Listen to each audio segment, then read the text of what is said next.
Jaya Radha Madhava Kunja Bihari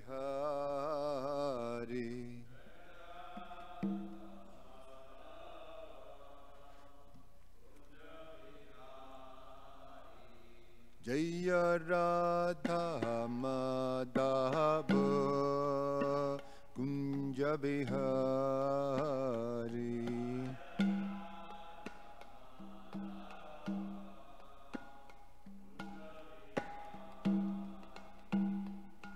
Gopi Jana Bhalabha Giribharadhari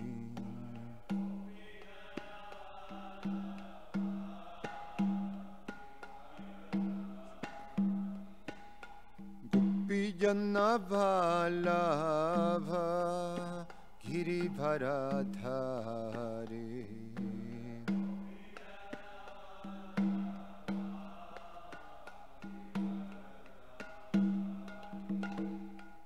Yashodanandana Brajajana Ranjana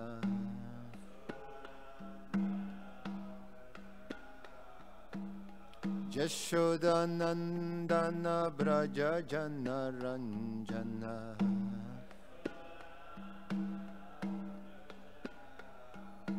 Jamuna Tira Banachari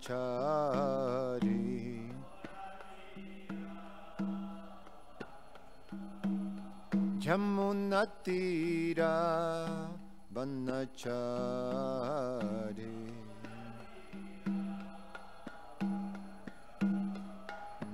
Jaya Radha Madhava Kunja Bihari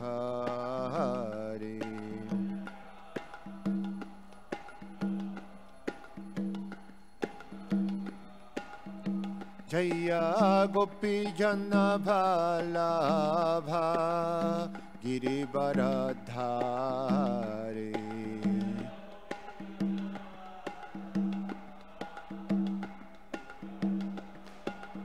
Yashodanandana Brajajana Ranjana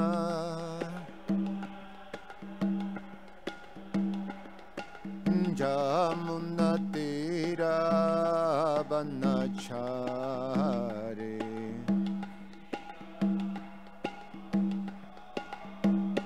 Jaya Radha Madhava Kunja Bihari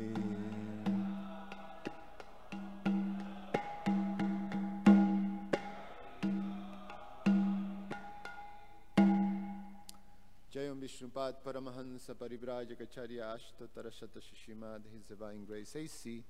Bhaktivedanta Swami Srila Prabhupada Ki Jayam Vishnupad Paramahansa Parivrajacharya Ashtotara Shatash Srimad His Divine Grace Bhaktisiddhanta Saraswati Goswami Maharaj Srila Prabhupada Ki Ananta Koti Vaishnava Vrinda Ki ISKCON founder Acharya Srila Prabhupada Ki Granthara Srimad Bhagavatam Ki Nitai Gaura Premanandi.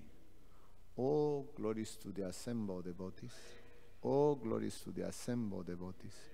All glories to the assembled devotees. All glories to Shishiguru and Shiguranga. Om Namo Bhagavate Vasudevaya. Om Namo Bhagavate Vasudevaya. Om Namo Bhagavate Vasudevaya. Good reading from Srimad Bhagavatam, Canto 10, Srimad Bhagavatam, Canto 10, entitled The Summon Bonum, Chapter 1, entitled The Advent of Lord Krishna, Introduction, text number 67. Mataram Pitaram Bhratrim Sarvanscha Sohridas Tatha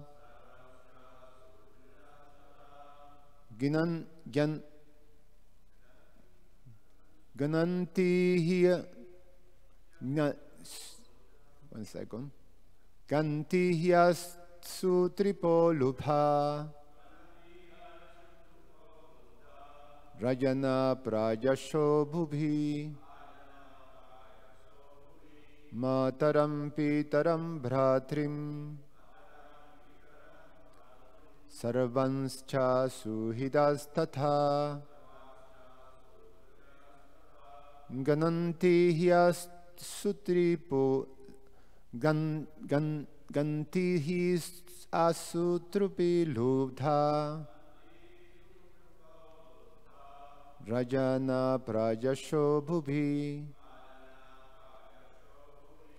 Mataram pitaram bhratrim Sarvanscha suhridas tatha Gananti hyas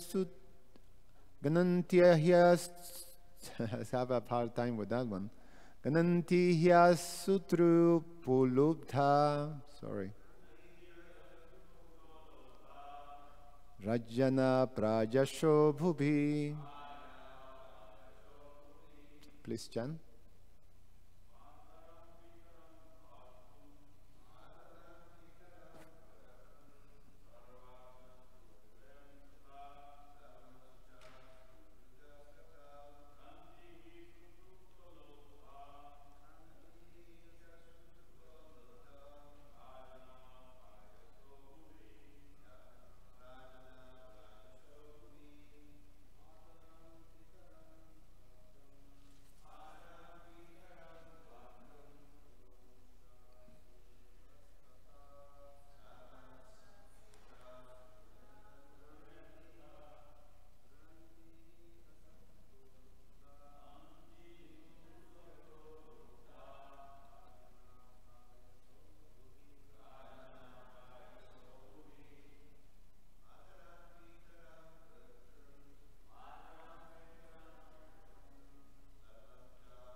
Mataram unto the mother, Pitaram unto the father, Bhratrim unto brothers, Sarvancha and anyone else, Suhridaha friends, Tatha as well as, Gananti they kill, as it is practically seen. He indeed, Ashutripaha, those who envy the lives of others for their personal sense gratification. Lubdaha, greedy. Rajanaha, such kings. Prajashaha, almost always. Bhuvi, on the earth. Translation and purport by His Divine Grace A.C. Bhaktivedanta Swami Srila Prabhupada Ki Jai. Kings, greedy for sense gratification on this earth, almost always kill their enemies indiscriminately. To satisfy their own whims, they may kill anyone, even their mothers, fathers, brothers, or friends. Purport. We have seen in the history of India that Aurangzeb killed his brothers and nephews and imprisoned his father to fulfill political ambitions. There have been many similar instances, and Kamsa was the same type of king. Kamsa did not hesitate to kill his nephews and imprison his sister and his father. For demons to do such thing is not astonishing. Nonetheless, although Kamsa was a demon, he was aware that Lord Vishnu cannot be killed, and thus he obtained salvation. Even partial understanding of the activities of Lord Vishnu makes one eligible for salvation. Kamsa knew a little about Krishna, that he could not be killed, and therefore he obtained salvation, although he thought of Vishnu, Krishna, as an enemy. What then is to be said of one who knows Krishna perfectly from the descriptions of the Shastras like Bhagavad Gita? It is therefore the duty of everyone to read Bhagavad Gita and understand Krishna perfectly. This will make one's life successful. Mataram pittaram bhratrin sarvanscha sruhidas tatha gananti hi asutripo lubdha rajana prajasho bhuvi. Kings greedy for sense gratification on this earth almost always kill their enemies indiscriminately. To satisfy their own whims, they may kill anyone, even their mothers, fathers, brothers, or friends. Umagyana timirandasya jananjana shalakaya chakshur umilitam yena tasmai Sri Gurube Namaha. Namo Vishnu Padaya Krishna Vasavutare Srimate Romapaswamin iti namine. Namo Vishnu Padaya Krishna Vasavutale Srimate Bhaktivedanta Swamin iti namine. Namaste Saraswate Deve Gauravani Pracharine Nirveshesha Shunyavadi Pashatya Deshatarine. Vanchakalpatarubhyascha kripa sindhubhya evacha patitanam pavanebhyo vaishnavebhyo namo namaha.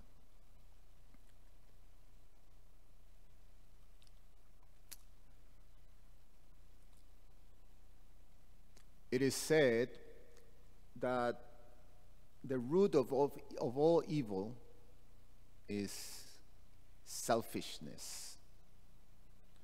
Sometimes we hear that at the root of all evils is lust, greed, anger, pride. But all these are manifestations of selfishness.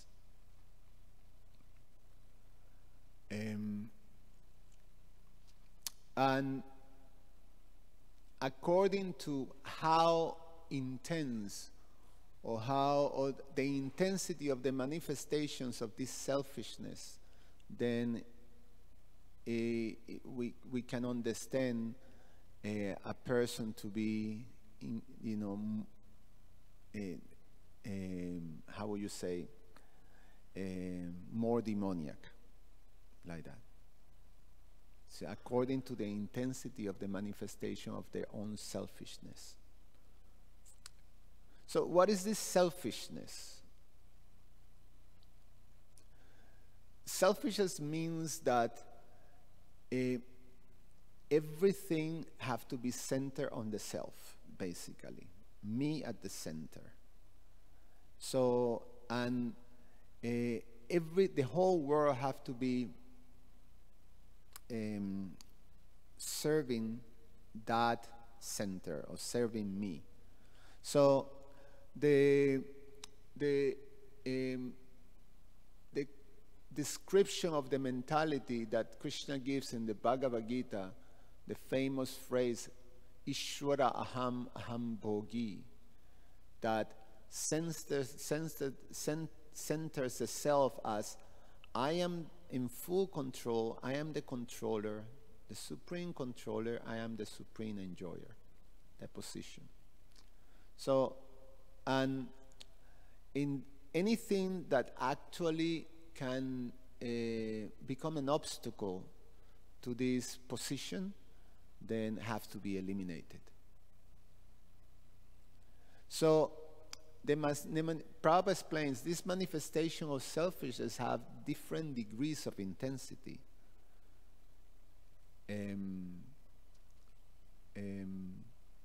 At the most gross levels is plainly focused on the self, me at the center, and that's it.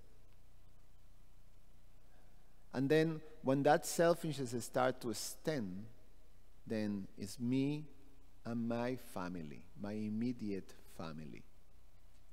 And as it stands, me and my community, people that are like me, the same makeup, the same culture, the same background.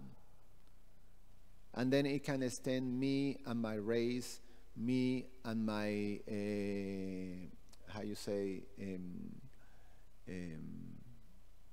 human beings, what would you say? What's the word for that?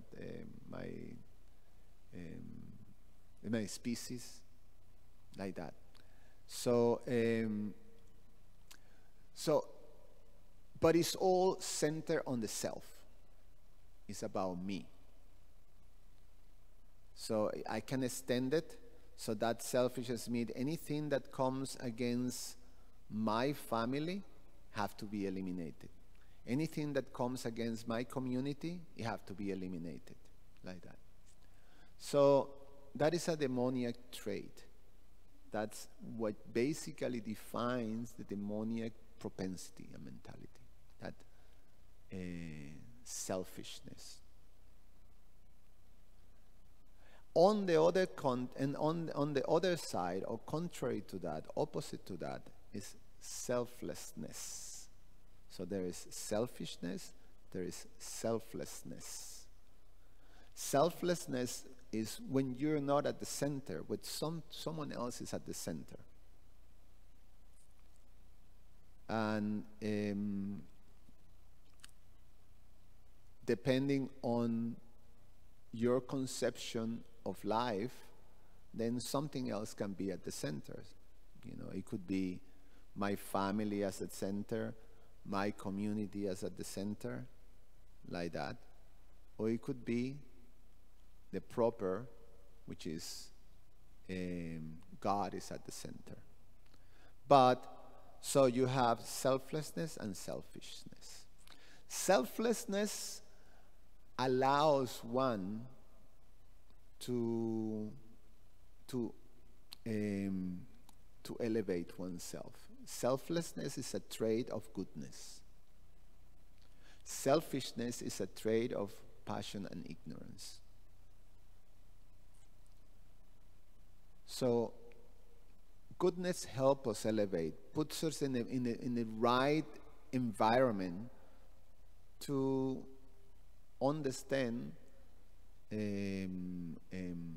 transcendental knowledge, or transcendental truth, the absolute truth.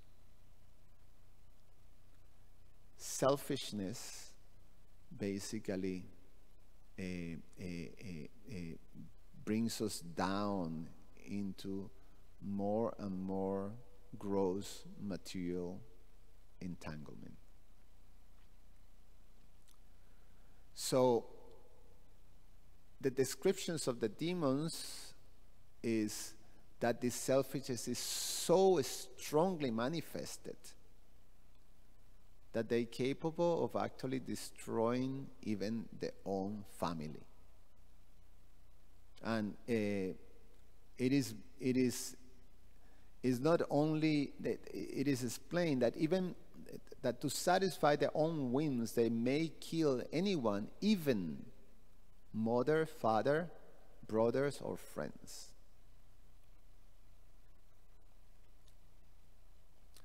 And it's described like even because that is something that goes so against the fiber or the moral fiber of a human being, to always go do harm your own, your family, it creates this sort of shock. It goes against, any sort of like moral fiber like that. Because those are the immediate connections that you have. That's just part of one's existence. One belongs, one takes birth in a family. One have a father and a mother, one have siblings that you grow with. Is the people that, from the very time of your birth is there with you.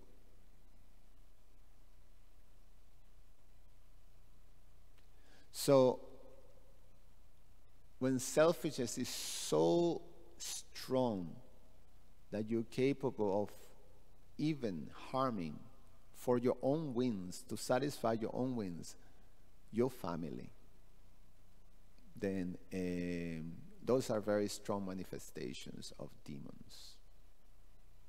Even worse are those who harm their own children. And then we have, historically, demons that are ready to kill their own offspring or harm for their own, selfish purposes. Example, Hiranyakashipu. He was ready to kill Prahlad Maharaj because Prahlad Maharaj was a devotee of Lord Vishnu, who was the most hated person in Hiranyakashipu's, existence. So, so that's very shocking when someone is ready to harm their own children. That's why in society the most hated criminals are those who are the child abusers. Even it's explained that when a child molester goes to jail, even the criminals, the criminals hate these people. In general, they get killed in jail. They get beaten to death in jail by other criminals, by other murderers or criminals. So even in the society of demons, in the society of criminals, the child molesters are considered the worst of the worst. They don't even being accepted by their own demoniac people. Because it's so against, and just imagine the position of a demon, this demoniac manifestation, that just for the purpose of satisfying your own self, you're willing to harm or sacrifice even those who are very close to you. What to speak of others? That tells you, what is their position even to other living entities.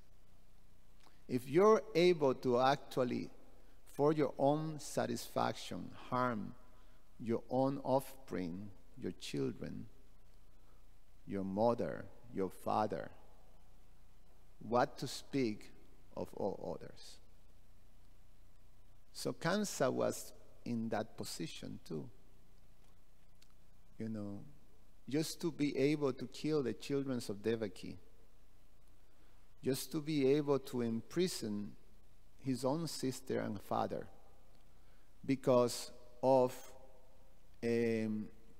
sustaining, or because of his desire for power, his selfish motivation. The term for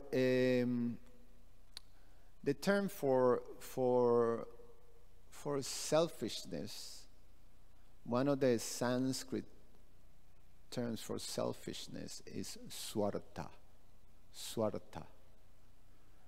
which also is also translated as your personal interest.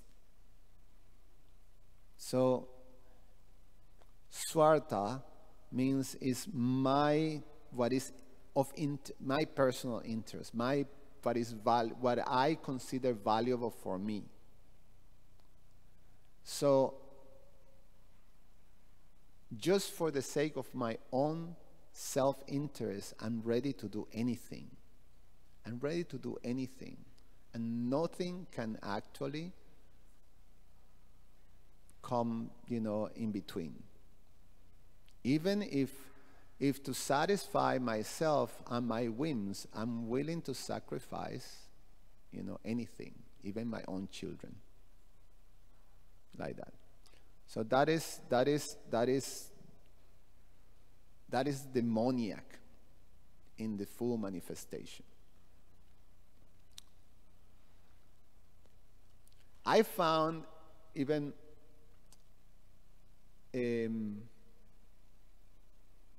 before going to that, now it is explained here that Krishna is able to personally give salvation to these demons, kill the demons. So Krishna killed the demons. He comes, it's part of his mission. Paritranaya shadunan vinashaya chaduskritam. He comes to eliminate the demons. His purpose, that is Krishna's purpose. And when he eliminates the demons, he actually frees them from this demoniac propensity. So demons when they kill by Krishna, they becomes liberated. And they obtain salvation, however, not the same salvation that devotees obtain, but they do obtain, they become relieved from that demoniac propensity.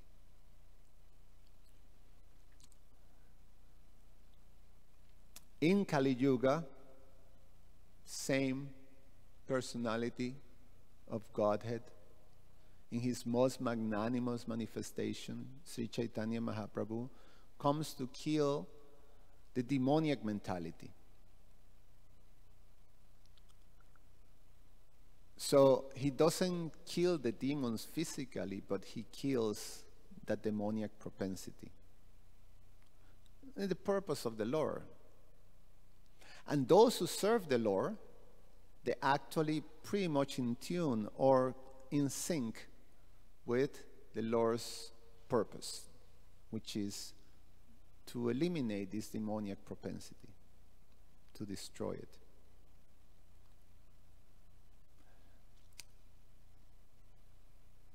In the passions of Lord Chaitanya, the ultimate demons took birth, although they didn't have to take the birth, because we know that Jai and Vijay were cursed just to take 3 births as demons. And they did their quota. They took birth as Hiranyakashipu, Hiranyaksha, Ravana and Kumbhakarna, and Shishupal and Dantavaka. They did it. However, in Kali Yuga, in the past tense of Sri Chaitanya Mahaprabhu, they came as Jai and Vijay. And they're manifesting full their demoniac propensities as the ultimate demons, where they were willing to sacrifice for their whims. They actually really cause harm and destruction whatever they put a hand on. They rule by fear, they torture, they murder, they rape, they abuse, everything in all of the most abominable demoniac activities they committed. And they were delivered by the mercy of Lord Nityananda, who is the ultimate personality who represents or who carries the purpose of Sri Chaitanya Mahaprabhu. Lord Nityananda extended himself, and by Lord Nityananda's mercy, these two demons, were fully converted and cleansed.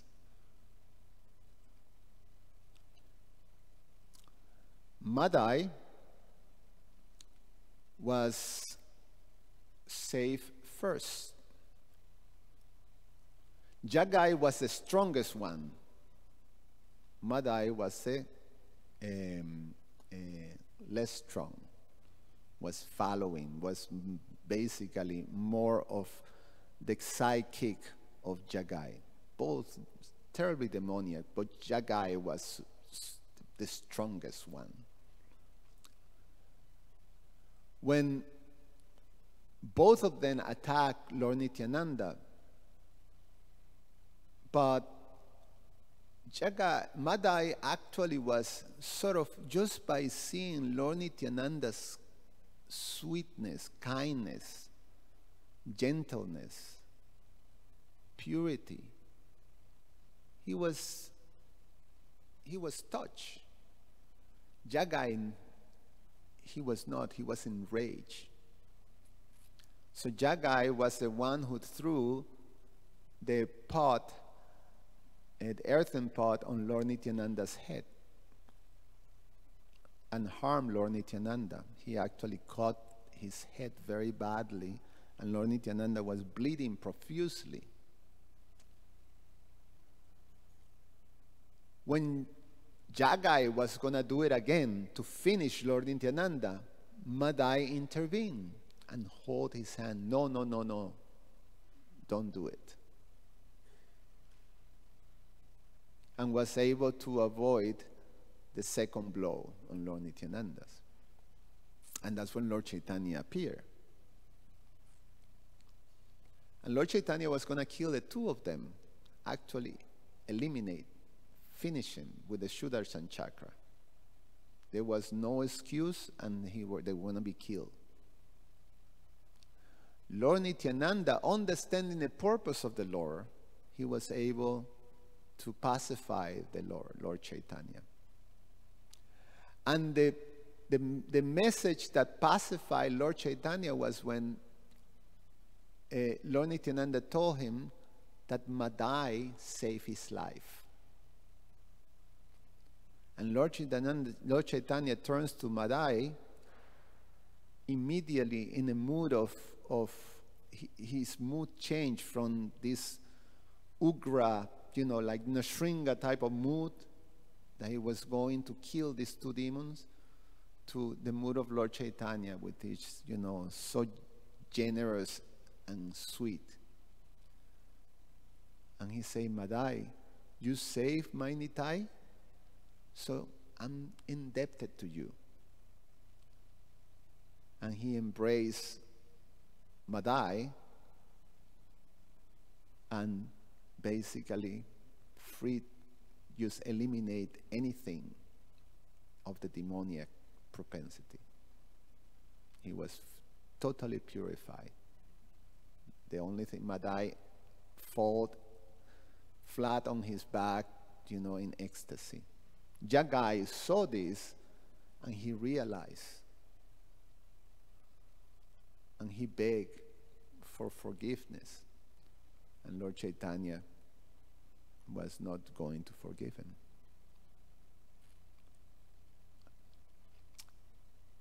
But when Jagai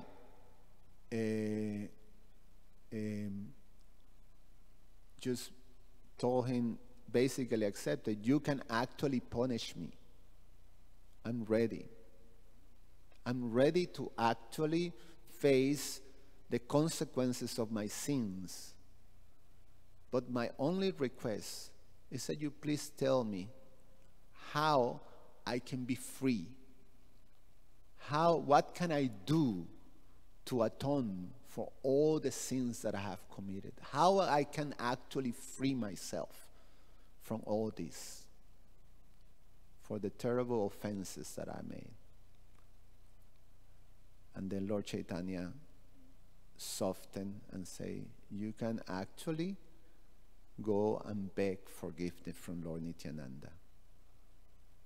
And of course, Lord Nityananda, he was in ecstasy because Lord Nityananda just wanted the best for them. So immediately say, there's nothing to be forgiven. You're forgiven, you know, and embrace Jagai. And Jagai was completely, fully purified. However, the manifestation of that purification comes with actually making right what you have wrong.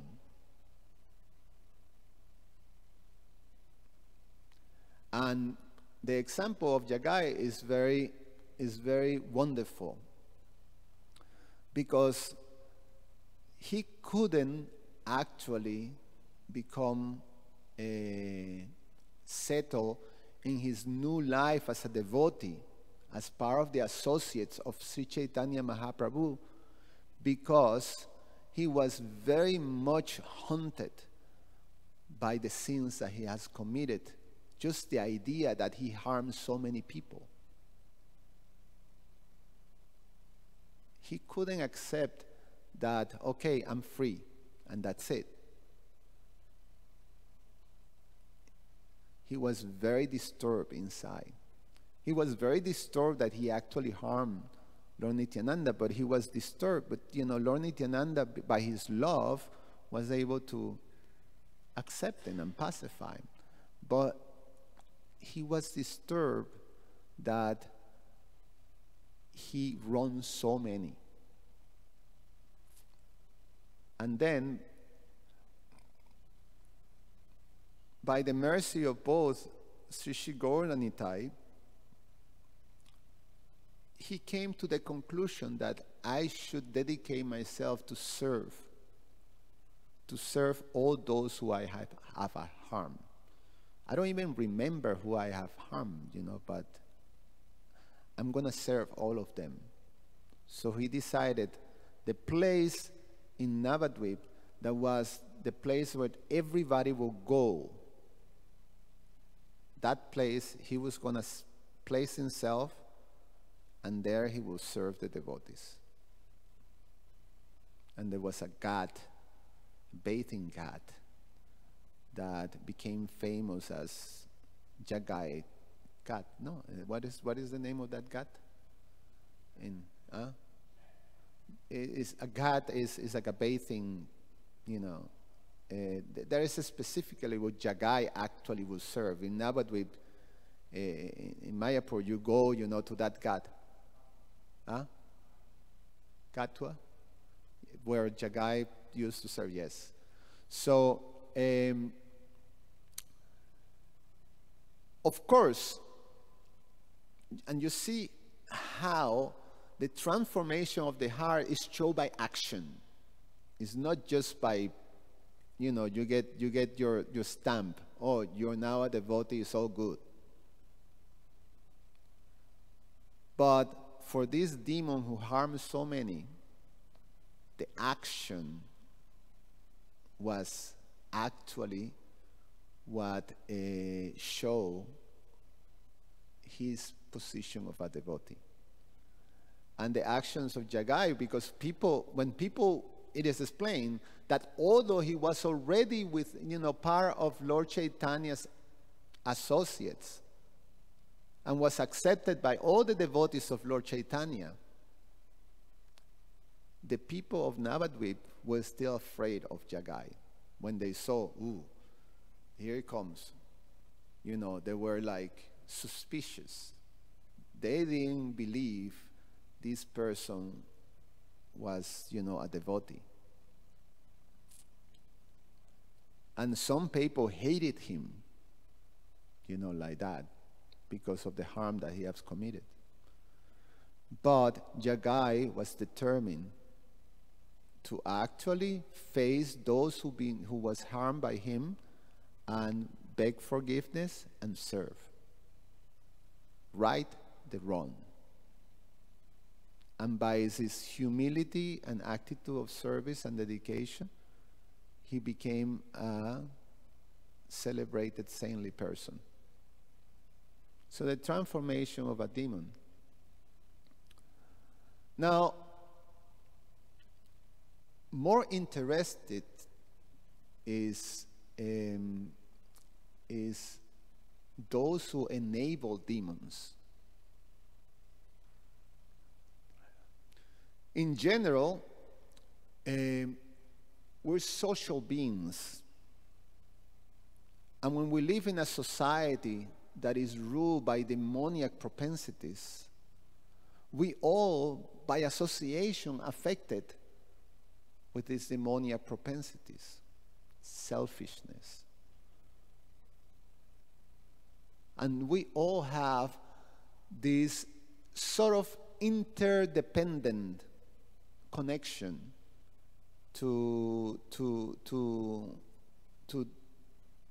demons and demoniac leaders and follower of a demoniac sort of civilization. So we all affected by that.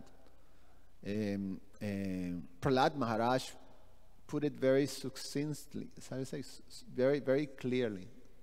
Yeah. Yes, that word. And how do you pronounce? Succinctly. Very so nicely in the famous verse Nate viduswarta gatin hi Vishnu. Durashaya ye bahir arta manina. That durashaya, those who are sort of greedy or ambition, they have this desire to, or this propensity, this demoniac propensity, durashaya. They don't know what the swarta, they don't know what is the real self-interest. They don't know that the real self-interest is in connection with Lord Vishnu. They don't know that. They think that what is beneficial is the things that are just for sense gratification, for my immediate, personal sense gratification. And like that, then they become the followers of another bigger blind. So this is plain. By this propensity, by this desire to enjoy, by this ignorance of what is your real self-interest, one becomes blind and simply follow a blind leader, which is going to basically lead you to hell. So then we become part of a society of enablers of demoniac propensities. And the fact is that where those big demons goes, then those who are enablers goes too.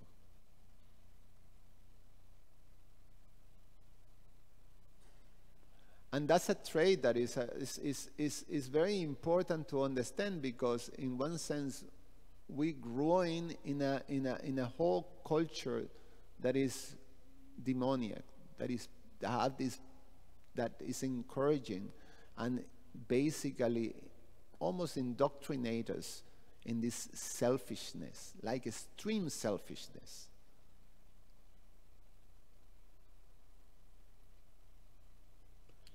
Examples of enablers that are not necessarily enablers are not necessarily the demon who is killing or who is doing these most abominable things, but enablers as those who actually support or encourage or assist in these demoniac activities. Example. So, Hiranyakashipu, the great demon who was, for his own idea of self-interest, he was ready to kill his own son. And he had no problem with that.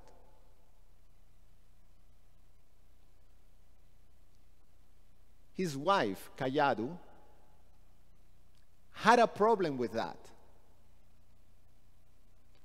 because she loved her son.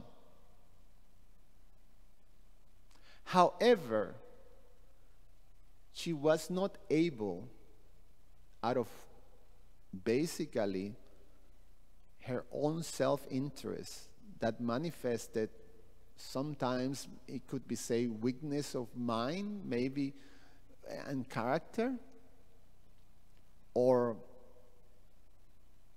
maybe something else. Maybe she is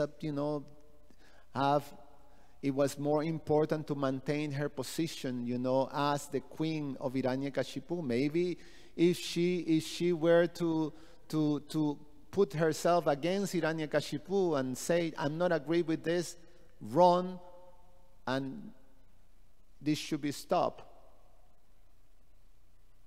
then Hiranyakashipu will kill her too.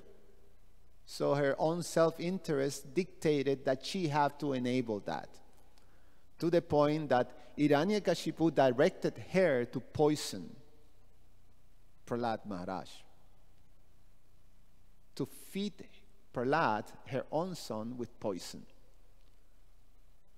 And she was dying because she didn't want to do that, but she became an enabler. She actually poisoned Prahlad Maharaj. The fact is that Prahlad Maharaj was protected, that's something else, but she did that. She was willing to also sacrifice her own children because of maintaining her position. Enabler. Another one, Dhritarashtra. Dhritarashtra, although he knew better, although he was advised so many ways that Duryodhana was demoniac and was wrong. He was going to destroy the whole family. He was going to destroy the whole dynasty if he's enabled. But he couldn't, because his own self-interest was dictated that he wanted, his son to be the king, because he himself wanted to be, he was extended his own self-interest into his son. So he became an enabler.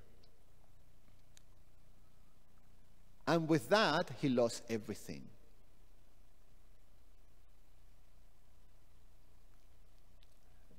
Now,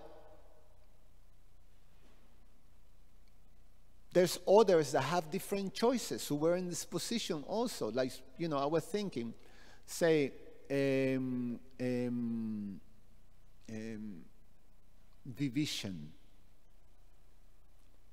Vibhishan was the brother of Ravana and Kumbhakarna. Vibhishan was pious by nature.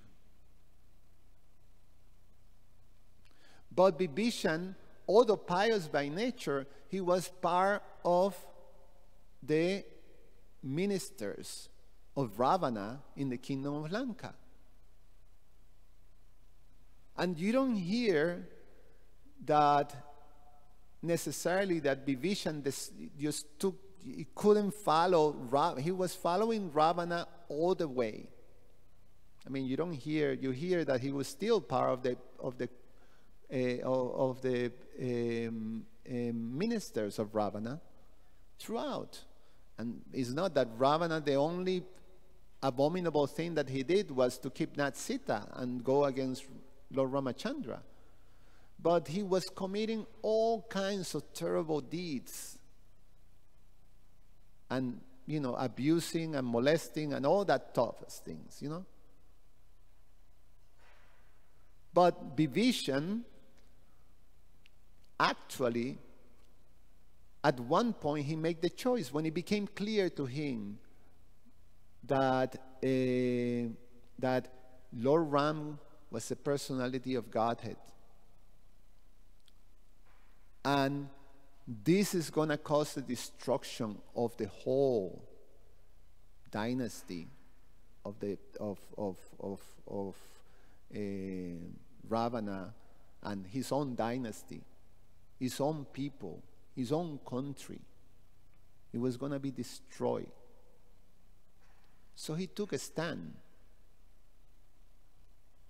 And he didn't compromise. He actually tried very hard to dissuade Ravana to proceed, with the act of trying to kidnap and Sita, or to maintain Sita in prison and to go against Lord Ramachandra. He advised, and when Ravana, and he didn't compromise. But then when Ravana dismissed him and kicked him out, what did he did? He made the choice to actually surrender to Lord Ramachandra and act on his surrender, which basically being a participant of eliminating or taking Ravana out.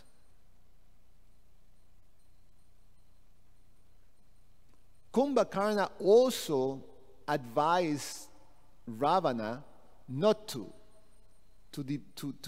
give Sita back. Kumbhakarna did.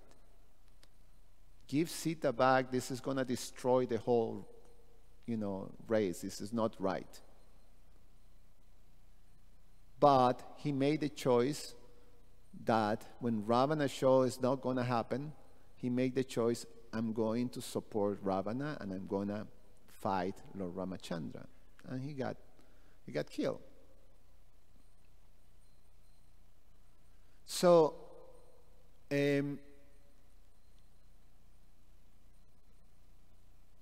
we have, we find ourselves in general in the position of being enabling demoniac things, demons, because we ourselves are being sort of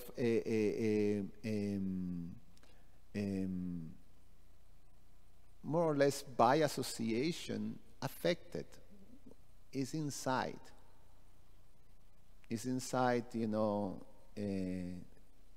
most of us, this also selfishness.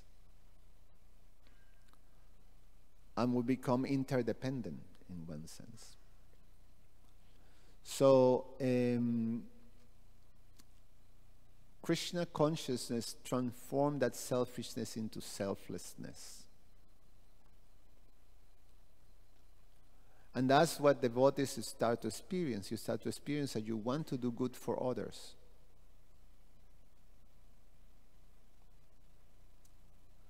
And by doing that sincerely, one becomes to elevate oneself. However, we have to be our acharyas, they explain to us, or they guide us from the beginning stages of the process of selfless devotional service to the more advanced stages.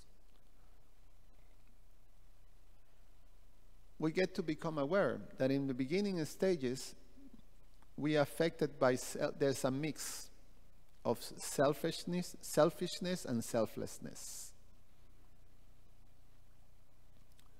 And therefore, in that stage, beginning stages, we need consistent guidance by someone who is selfless,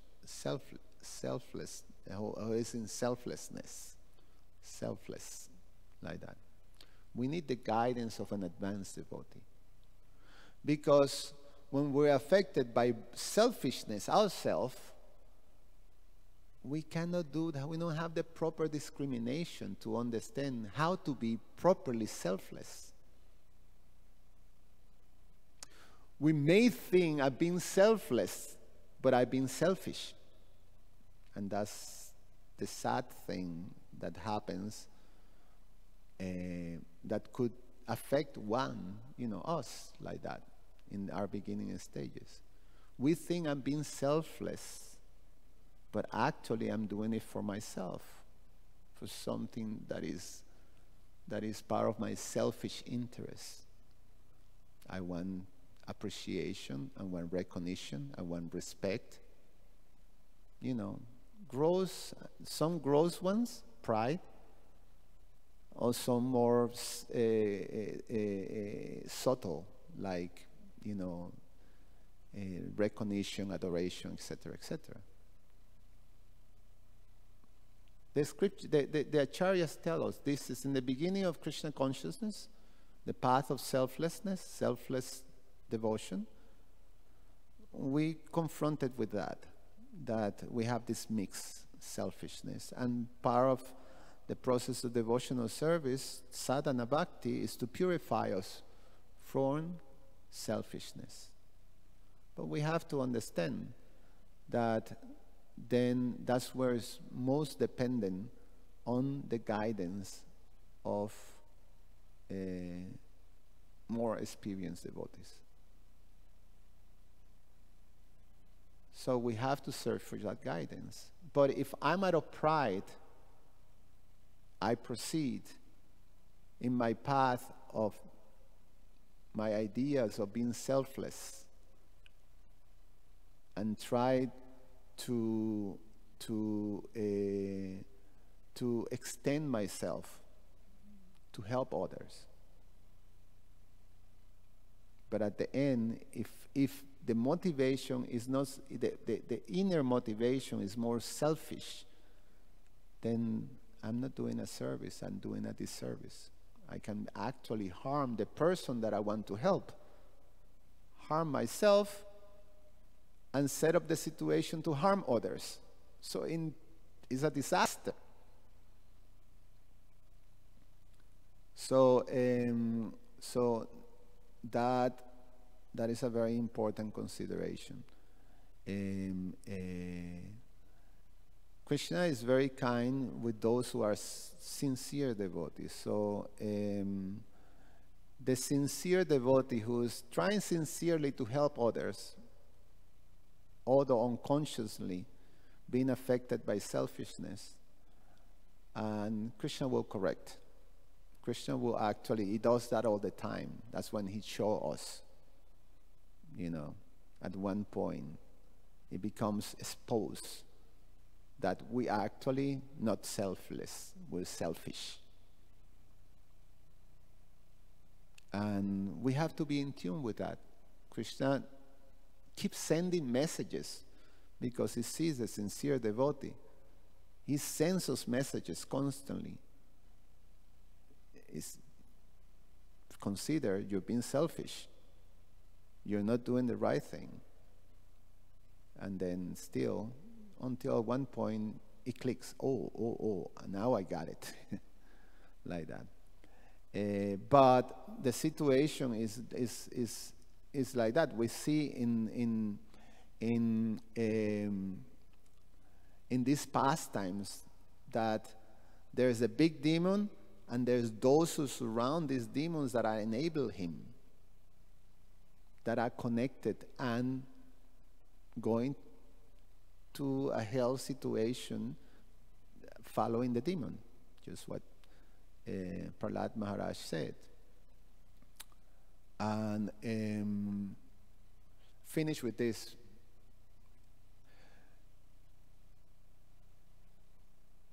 Externally, sometimes we as unexperienced devotees, when we see externally, we may see, okay, enablers. Well, here's the big enabler that we've been discussing in these verses, Narada Muni. He is actually sort of almost like pushing Kamsa to go further in committing murder. Because Kamsa decided, no, this is your first child, it's not the one that I'm fearing, like that. He shows some sanity or some sort of like human sentiment, more fine sentiment, compassion, empathy. No, no, no, Vasudeva, I appreciation. I appreciate you being so truthful. This child, no, don't bring it, no need. Take it back. Then Narada Muni becomes the big enabler and then induces Kamsa to actually kill the child, kill all the other ones, and imprison Vasudeva and Devaki with shackles. He shackled them. And, at least Krishna killed Kamsa when Krishna was what, like maybe 11 years old, something like that? I can't remember. But, he was very young. But already, a good time has passed. And Vasudeva and Devaki at least were, before Krishna's birth, 8 years in prison, shackled. It is explained, they were shackled. So it was not, that they were imprisoned in their home. Sometimes they have politicians that get home prison. No, they were in jail, shackled. So Narada was the enabler. So one may say, oh my God, what's happening here? Why is Narada doing this? So the difference between Narada and an enabler like Dhritarashtra or like Kajadu or like sometimes even ourselves is that Narada was imperfectly in tune or in sync with Krishna's purpose. He was serving Krishna's purpose. So that is when you see the big picture. When you see the small picture, you don't see that. You see simply he's inducing murder. But he actually was in perfect tune, in sync with Krishna's purpose. So that personality, they can actually discern what is the right course of action. And we can imitate that. We need to actually get guidance of how to make the choices, how to properly discriminate. And so we don't end up being an enabler of some demoniac propensity. It's very important. If we and you want to understand if you actually helping someone, if we want to understand as devotees, because that's part of we serving Lord Chaitanya, so we have to extend this selfless devotion. We have to be messengers of that. So we understand how effective is our serving someone when we see the change. And the change is not being taken by external display. The change is when the person is actually able to correct the wrong. For example, if we presented with this position, suppose we are devotee, and another devotee comes and say, Prabhu, I'm going to renounce my, say for example, not that this is going to happen, but someone like Karunanidhi Prabhu comes and tells me, this is all hypothetically, or someone in your position, family man, okay, let's not do it like that. A family man comes, devotee, and say, Prabhu, it's time for me. I'm done with this material life. I'm going to just join the temple, chant Hare Krishna very sincerely, study the Shastras, and just do that. Oh, very nice, Prabhu. That's a goal of life. if we see it externally. If we go deeper, what's going to happen to your children? What's going to happen to your wife? Who's going to make sure you fulfill these responsibilities? Then that's not good. Then it's discouraged. So Arjuna, his proposal was, I want to chant Hare Krishna, but Krishna chastised him. You're talking like an ignorant person. Where is this weakness of heart come? He was chastised. So externally may appear something good. The actual fact is that it's not accepted. So we have to make sure we can see if there's change of heart, if something is happening, is when the wrong is corrected. So if a person is maintaining, if he's trying to basically turn a blind eye to a responsibility by renouncing that responsibility,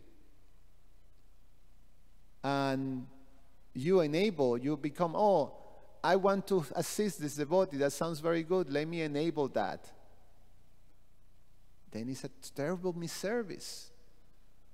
Rather, as a devotee, I try to make sure that this person, yes, you can become Krishna conscious. It's important that you chant, but you can't neglect this responsibility.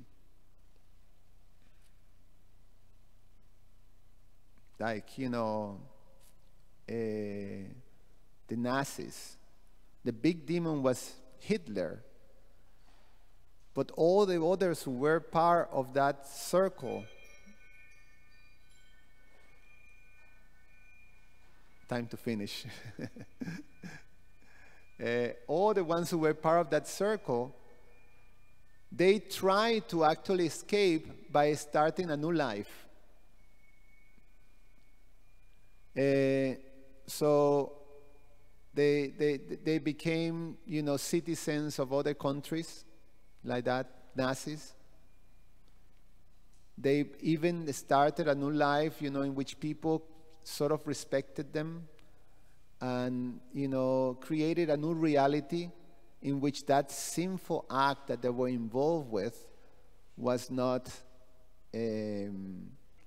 was forgotten. It's not in sight. And you create a new reality, a new life. But eventually they were hunted and they were punished. Creating a new reality by neglecting the actual wrong is not the right thing to do. So, also, we have to make sure that we're not enablers. And the propensity is to basically to create this society of enablers of demoniac propensities. And I find that a very important aspect of our understanding on how to properly spread Krishna consciousness and strengthen our own community like that. Anyway, I sorry I spoke too long, because this is a very fascinating subject matter to me that I think a lot, in terms. Okay. Any comments or questions? Hare Krishna, Prabhu. Thank you for your class. Anyway, my comment and question is related to your point. You made a nice point. Real self-interest is in connection to Lord Vishnu. But before that, one thing I appreciate about this verse is that, not necessarily appreciate, but that according to logic, if people are part of the same religion, the same family, the same nation, or the same race, there's going to be harmony. But we learn in this verse in practical society that even people are part of the same religion, race, religion, family, there's just as much sometimes hatred and dissension. And actually that's what the whole theme of the Bhagavad Gita is about, that one family group, the Kauravas, betrayed another family group, the Pandavas, due to envy. So one thing I appreciate about another aspect, and I'll connect this to your point, is that the whole theme of the Bible is also related to one religion, one person in the same religion betraying another person in the same religion. When Jesus was crucified, there's a pastime called the Last Supper. The Last Supper is the last meal before Jesus was crucified. And so at this Last Supper, Jesus was sitting at the table, and he told his 12 disciples, "One of you will betray me."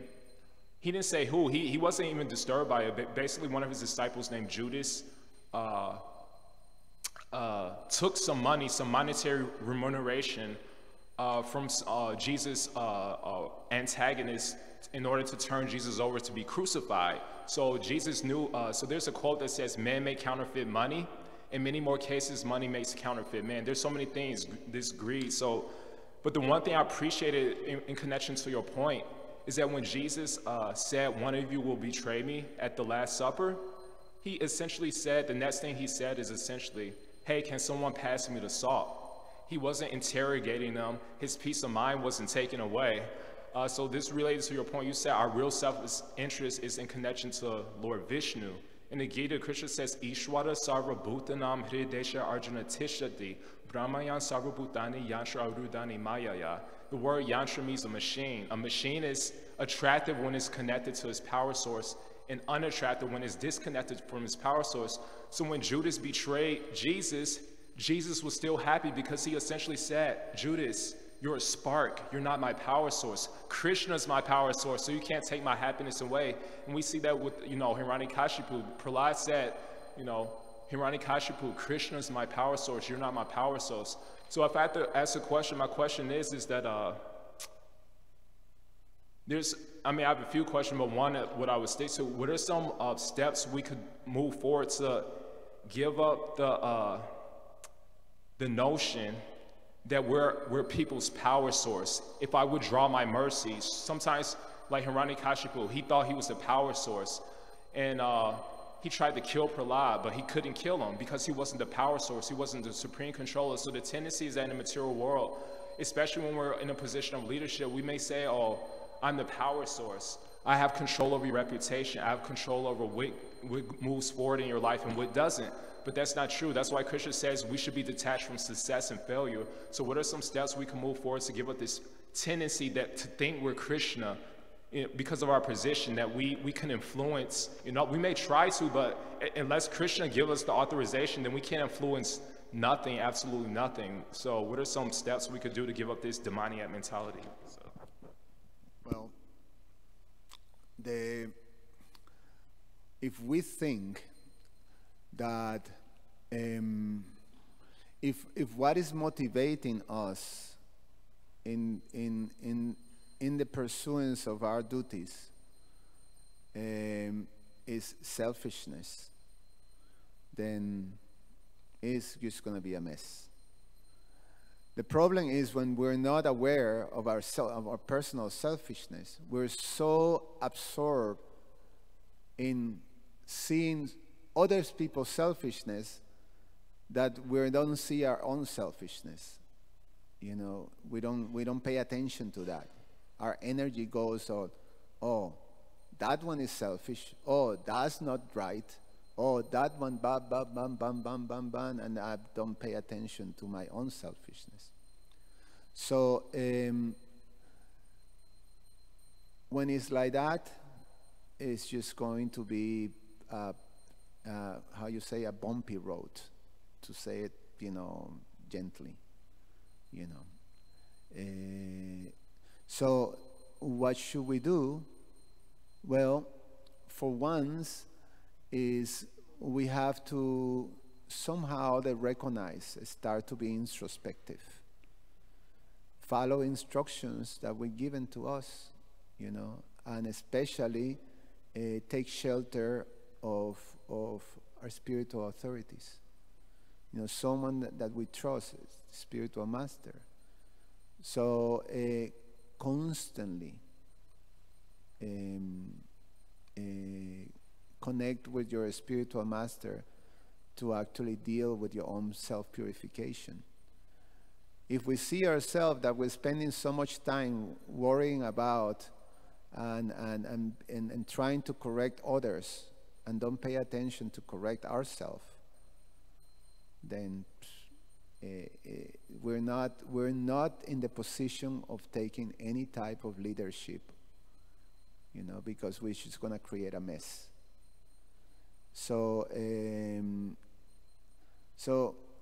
if on somehow or other, I'm in a position of some leadership and I'm not conscientious of my own selfishness that is acting, then Krishna will, if you're sincere, Krishna will straighten it up.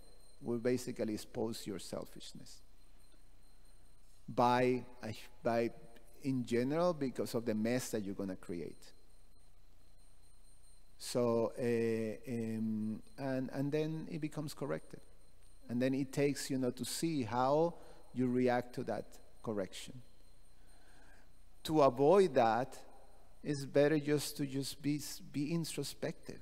We are directed to be introspective. We have to actually constantly analyze ourselves. What I'm disturbed, okay, what is that is me? Am I being an enabler? Am I doing the right choice? Am I doing do I have it clear? Is when I think, I have this proudful, selfish position that I know what's going on, so I can make a judgment. This is unjust, then, I make justice. I push for justice. But what do I know? Maybe I should actually observe myself and see, am I right? And I mean, it's a lot that can be told on that, but basically we have to be introspective. I should finish. I know, there may be Krishna Archana. Okay, you just make it short and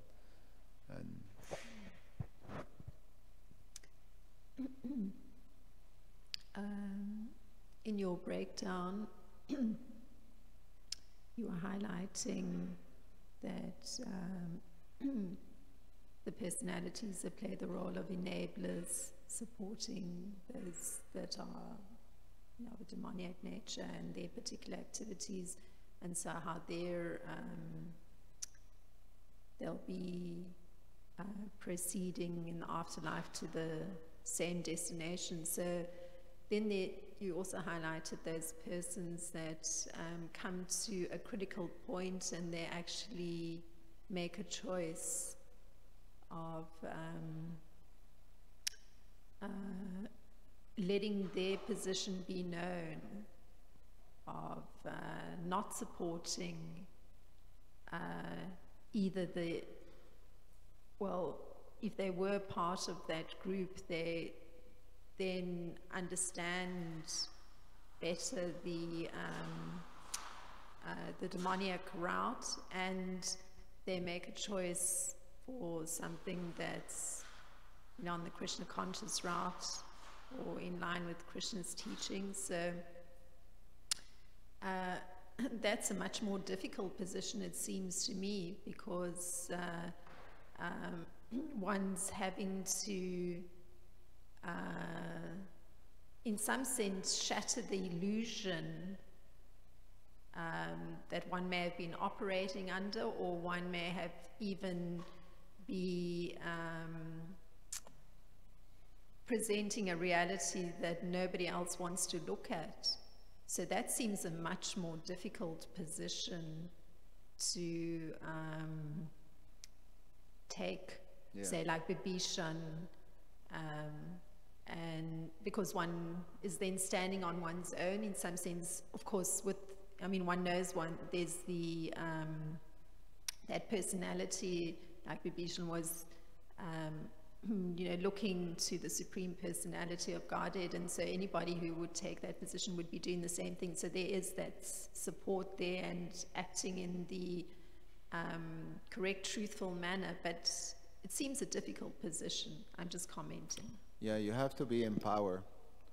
I mean, in the case of Vibhishan, he took shelter of Lord Ramachandra. Lord Ramachandra was the one who corrected the whole thing. But he took a stand, you know, and he became a